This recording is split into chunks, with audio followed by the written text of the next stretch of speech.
오늘 사사기 12장에는 여덟 번째 사사였던 입다의 마지막 에피소드부터 시작해서 11번째 사사에 해당하는 압돈까지에 관한 기록이 등장하고 있습니다. 입다의 몇 가지 에피소드를 우리는 어제 살펴보았는데, 이제 오늘 입다에게 있어서의 마지막 에피소드로 기록되고 있는 것은 에브라임과 입다의 어떤 관계였습니다. 에브라임이 입다에게 분노하는 장면으로부터 출발하게 되어지는데요. 이 에브라임 사람들은 입다가 암몬 자손과 싸울 때에 왜 자신들을 부르지 아니하였는가에 대해서 굉장히 분노하고 있습니다. 그래서 입다와 입다의 집을 불사르겠다라고 하는 이야기를 서슴지 않고 하면서 입다에게로 지금 나아온 것이죠. 그때 입다가 이 에브라임 사람들과 논쟁하는 그 내용이 있죠. 부르지 않은 것이 아니라 불렀지만 너희가 나오지 않았다라고 하는 이야기를 하면서 길르앗과 길르앗 사람들을 이제 모읍니다. 그러니까 입다 측면에서는 길르앗 사람들을 모아서 자신을 치러 오는 이 에브라임이라고 하는 이스라엘의 지파와 싸움을 준비하게 되고요. 실제로 이제 싸움이 일어나서 그 전쟁 가운데서 에브라임 사람들을 물리치게 되어지는 내용이 4절에 기록되어 있죠. 결국 지금 이 마지막 에피소드는 이스라엘 안에서 일어난 내전에 관한 부분입니다. 그러니까 입다가 암몬이라고 하는 외적인 적을 칠 때에 에브라임을 부르지 않았다는 이유 때문에 그들 안에서 다툼이 일어나고, 그 다툼 가운데서 입다가 에브라임을 이제 멸하게 되어지는 그 장면이 기록이 되어 있는데요. 이 전쟁 가운데서 특별히 이 사사기 기자가 주목한 것은 무엇이냐면, 에브라임 사람들을 길르앗 사람이 칠 때에 그때 이제 한 가지 전략이 있었는데, 도망하는 자가 이제 강을 건너려고 할 때 그 강 나루에서 서서 그 사람들에게 한 가지 발음을 시켜보는 것이죠. 그래서 이제 십볼레라고 하는 이 발음의 미묘한 차이를 근거로 해서 그가 에브라임 사람인지 아닌지를 판별하려고 했다라고 하는 것이죠.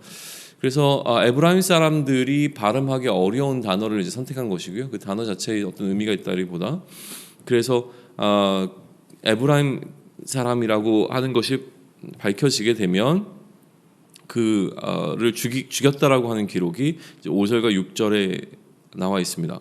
그리고 그때 이제 죽게 되어진 또 죽인 에브라임의 사람의 숫자가 42,000명이었다라고 하는 것을 기록하면서 대대적인 학살이 일어났던 사실을 이렇게 기록하고 있는 것이죠.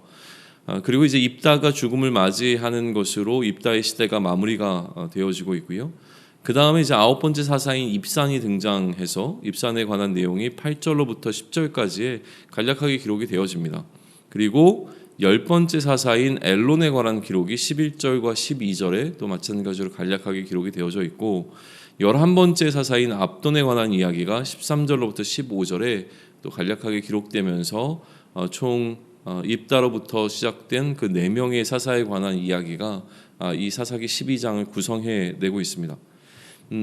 여러 사사들이 등장하기 때문에 나름대로 그 각각의 사사들에 대한 어떤 기대감으로 이 말씀을 살펴볼 수밖에 없는데, 이 사사들에 관한 이야기를 살펴볼 때 우리에게 들어오는 마음은 무엇이냐면, 이전에 이미 우리가 살펴보았던 사사들에 관한 에피소드들이 있기 때문에 그 연장선에서 이들을 여전히 이제 판단하고 평가하게 된다고 하는 것이죠. 사사를 바라보게 되어질 때에 우리에게도 나름대로 어떠한 시선과 또 그 평가의 기준들이 생기기 시작한 겁니다. 이미 우리는 여러 명의 사사들을 만났고 그 사사들의 부족함이 무엇인지를 봤기 때문에 또 다른 사사를 마주하게 될 때 그 사사가 이전의 사사와 어떻게 달랐는가라고 하는 관점에서 바라보게 되어지는데, 실제로 반복돼서 등장하는 사사들의 이야기를 보게 되어질 때 우리가 느끼는 느낌은 무엇이냐면, 어떤 의미에서는 답답하고 또 어떤 의미에서는 껄끄러움을 느끼게 되어지는 부분들로 기록되고 있다는 사실을 좀 짚어야 될 것 같습니다. 한 사람의 삶을 단 몇 줄로 요약한다면, 다시 얘기하면 한 사람의 삶을 단 한 문장으로 이제 요약하게 되어진다면 그 사람의 인생에서 어떤 것을 기록할 것인가라고 하는 것인데, 특별히 여기서 사사로 선별되어지는 이 사람들은 이스라엘을 다스리는 자의 위치에 있었던 사람들이라고 하는 것이죠. 그러면 이제 그 사람들이 어떻게 이스라엘을 다스렸는가에 사사기 기자는 집중할 수밖에 없고 그 기록을 남기려 했을 것이라고 하는 것이죠. 그런데 우선 입다를 바라보시게 되면 입다에게 있어서 이 사사기 기자가 주목했던 에피소드들이 있단 말이에요. 근데 그 가운데는 긍정적인 것도 있었지만 사실은 부정적인 내용들도 훨씬 더 많았습니다. 그리고 오늘 에피소드만 보더라도 에브라임이라고 하는 지파가 그 통치자에 해당하는 입다에게 불만을 갖게 되었을 때 이 불만에 대해서 사사였던 재판관이었던 또 리더였던 입다가 어떻게 처리하느냐에 대해서 우리는 관심 있게 지켜보게 되어지는데, 이전에 비슷한 사건이 하나 있었다는 거예요. 기드온에게도 마찬가지로 에브라임 사람들이 찾아와서 왜 우리를 부르지 않았는지에 대해서 이야기할 때에 기드온은 굉장히 지혜롭게 이 부분을 좀 넘어가는 장면을 우리는 마주했습니다. 그러니까 포도의 첫물과 끝물에 대한 이야기를 하면서 에브라임 사람들의 마음을 살피는 어떤 장면을 보게 되었는데, 입다는 그런 방식으로 진행하지 않고 오히려 이 상황을 내전으로 끌고 가고 있는 것을 보여준다라고 하는 것이죠. 자신을 향해서 불만을 갖고 있는 소위 얘기하면 그의 백성이라고 부를 수 있는 사람들을 설득하는 것보다 제거하기로 결정하는 것이죠. 설득하는 것보다 제거하는 것이 보다 더 쉬운 방법이고요.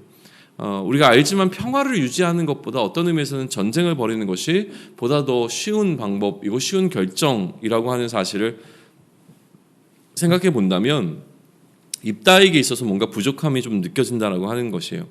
또 전쟁의 에피소드에 있어서 이 에브라임과 전쟁하기 위해서 길르앗이라고 하는 지파를 모으고 함께 이제 전쟁을 할 때의 그 전쟁 에피소드에 있어서 그 적군을 구별하기 위해서, 왜냐하면 같은 나라의 사람이기 때문에 사실은 구별점이 없었을 것이 너무나 분명해 보이고요. 그럼에도 불구하고 이들 가운데서 에브라임을 선별해내기 위해서 그가 선택한 전쟁의 전략은 발음을 해보는 것이었다라고 하는 것이죠. 캄보디아의 킬링필드에 대해서 우리가 익히 잘 알고 있듯이 캄보디아에서 그 지식층을 학살할 때 몇 가지 기준들이 있었다라고 하는 것을 좀 들은 적이 있습니다. 그러니까 손에 굳은 살이 없는 사람들은 지식인이었고 또 안경을 쓴 사람들 역시 지식인으로 몰려서 그들이 전부 다 죽음을 맞이하게 됐던 것과 마찬가지로 지금 이 에브라임 사람들을 선별해서 죽이는 방식은 무엇이냐면 그들이 발음을 할 수 있는가라고 하는 것이었고, 이것을 어떤 기준으로 삼아서 처형을 했다라고 하는 것은 철저하게 에브라임 사람들을 그들 가운데서 속간했다라고 하는 것이죠. 그러니까 무자비한 학살이 일어났음에 대한 기록으로도 우리는 볼 수 있어요. 무엇보다 이제 같은 사건을 기드온이 처리했던 것과 이것이 병행이 되어지면서 입다의 어떤 지혜롭지 못함이라든가 아니면 입다의 뭔가 이제 부족함들을 우리는 계속 살펴볼 수 있기 때문에 마음의 어떤 불편함들이 찾아오게 되어지는 에피소드이기도 합니다. 입삼과 엘론과 압돈의 기록을 보게 되어지면 특별히 이 사사들 가운데서 어떤 에피소드가 등장하지 않고 있다는 것 자체가 그들이 이 사사로 있으면서 특별히 무언가 주목할 만한 어떤 내용들이 없었다라고 하는 것으로도 한번 생각해 볼 수 있고요. 그나마 이들 가운데서 입삼과 압돈에게는 추가된 에피소드라기보다는 기록이 있는데 그 기록이 무엇이냐면 자녀들에 관한 기록이라고 하는 거예요. 입사는 아들 30 그리고 딸 30이 있었는데 이들을 전부 이방의 어떤 배우자를 구해서 결혼했다라고 하는 기록을 남겨놓고 있고요. 그리고 압돈의 경우에는 아들 40이 있었고 손자 30이 있어서 이들이 전부 다 어린 나귀 70을 탔다라고 하는 사실을 더 추가해서 기록하고 있다는 거예요. 그러니까 사사로 그 한 나라를 나름대로 그 이스라엘 백성들을 통치했던 이 사사들에 관한 기록 가운데서 남겨놓을 것이 이러한 것밖에 없었을까라는 생각을 하게 되어지는데, 이것을 남겨두는 것이 결국은 이들이 추구했던 방향성에 관한 것을 보여주는 것이라고 한다면, 이전에 우리가 살펴봤던 것과 마찬가지로 이들이 이렇게 많은 자녀들을 두었던 이유 자체가 결혼을 통해서 그들의 권력을 확대시키고 아니면 정치적 외교적 목적을 통하여서 이러한 결혼을 통해 어떤 평화를 유지하거나 아니면 그들의 힘과 부를 축적하는 방식으로 그들이 방향을 잡았다면, 이들이 사사로 이스라엘 가운데 세워졌지만 실제로 그들의 통치가 어떠했는가는 굳이 이야기하지 않아도 그 색깔이나 어떤 평가들을 내릴 수 있을 것이라고 하는 부분에 있어서 우리는 좀 이들의 자녀에 관한 이야기가 왜 기록되고 있는가를 좀 세밀하게 생각해 볼 필요가 있습니다.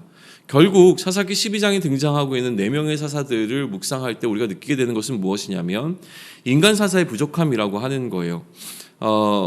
아주 그냥 단순하게 접근하면 내가 이 사사들 가운데서 한 사람의 시대에 살아야 된다면 누구를 나의 사사로 삼을 것인가라고 생각했을 때에 나의 사사로 굳이 삼고 싶은 사람이 없다라는 마음이 든다면 결국 이들 가운데서는 무언가 긍정적인 평가를 내리기가 어렵다라고 하는 것이죠.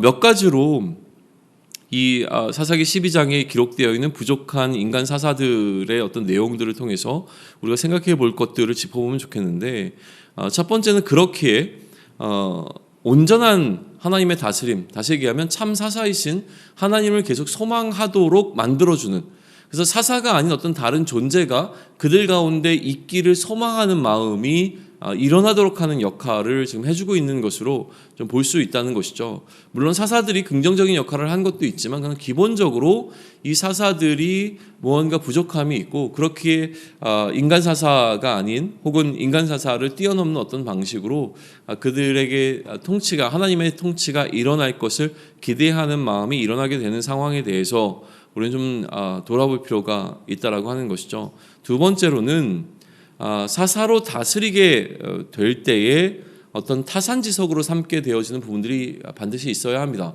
우리는 사사는 아닙니다. 그러나 우리는 그리스도인입니다. 그리스도인이라고 하는 것은 왕이신 그리스도의 명령을 받아 그리스도와 동일한 사역을 감당하는 자들이기에, 우리가 그 사역을 감당할 때 우리는 어떠해야 되겠는가라고 하는 부분을 좀 고민해 볼 수 있는 부분이 되는 것이죠.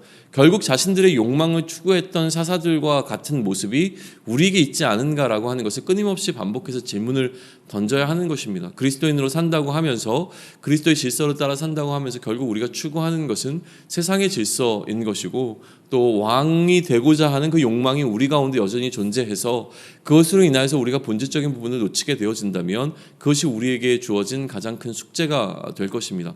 그러니 우리에게 맡겨진 이 직분을 잘 감당하기 위하여서 우리 안에 우리도 모르게 찾아오게 되어지는 어떤 이러한 욕망들과 잘 싸워서 승리할 수 있기를 좀 소망합니다. 마지막으로 그러한 우리의 삶이, 그러한 우리의 그리스도인으로서의 삶이 이 사사들에 관한 에피소드가 기록되는 것과 마찬가지로 한두 문장으로 기록되어진다고 한다면 우리의 삶에 대해서 성경의 기자는 무엇이라고 기록할 것인가에 대해서 깊이 좀 생각해 볼 필요가 있는 것 같습니다. 무엇이 기록될 것인가? 내가 최선을 다하여 그리스도의 질서를 따랐다라고 하는 그 에피소드가 우리의 삶을 기록하는 그 기록 가운데 남겨질 내용이 되기를 소망합니다. 우리의 연약함이 굉장히 많지만 그럼에도 불구하고 하나님을 쫓아 하나님을 왕으로 섬기고 또한 그리스도의 질서를 따르기 위해 몸부림쳤던 그 한 사람으로서 기록될 수 있기를, 또 그렇게 기록되어지는 인생이 되기를 축원합니다. 아멘.